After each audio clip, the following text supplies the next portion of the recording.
म्हणजे तुम्हाला सांगतो त्यांची प्रसिद्धी एवढी आहे की ते जर उभे राहिले ना तर 25-25, 30-30 हजार धारकरी आज त्यांच्या सोबत येतात. पण हा माणूस कोण आहे हे आपण आज नक्की समजून घेतलं पाहिजे. साधे कपडे घालतात, एखादं शर्ट, धोतर, पायात तर चप्पल पण नसते. असा माणूस रस्त्यावर चालतो आणि 25-30 हजार तरुण पोरं त्यांच्या मागे उभे राहतात. म्हणजे 100% त्या माणसाने काही ना काहीतरी कमवलेलं आहे. या समाजाला काही ना काहीतरी या देशाला दिलेलं आहे. हे आहेत संभाजी भिडे, ज्यांना लोक गुरुजी म्हणून पण ओळखतात. आता आपण रिसेंटली त्यांचे बरेचसे व्हिडिओ बघितले असतील की ते पालखी सोहळ्यामध्ये समाविष्ट झाले, ज्यांनी भक्ती आणि शक्ती सोबत असावी असा एक संदेश दिलाय लोकांमध्ये. मला खरंच माहित नाही ह्या माणसावर लोक एवढ्या प्रकारच्या टीका का करत आहेत. अहो, त्यांचं कार्य बघा तुम्ही. ते एक संस्था चालवतात शिवप्रतिष्ठान नावाने. त्यांच्या संस्थेचं एकच उद्देश आहे की आपल्या संभाजी महाराज, छत्रपती शिवाजी महाराजांचा इतिहास आज तरुणांमध्ये पोहोचला पाहिजे. आपले छत्रपती शिवाजी महाराज आणि छत्रपती संभाजी महाराज यांच्या विचारांवर आज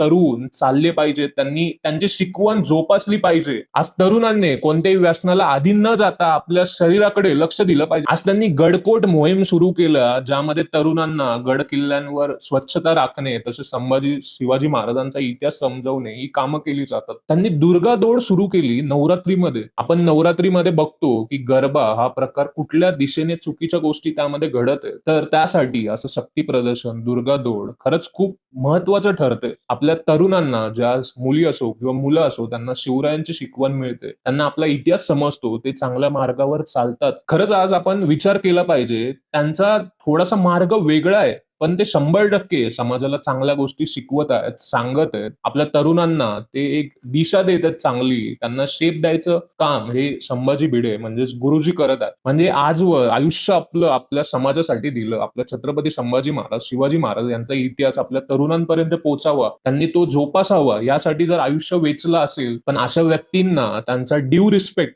या महाराष्ट्रामध्ये, या भारतामध्ये 100% मिळाला पाहिजे.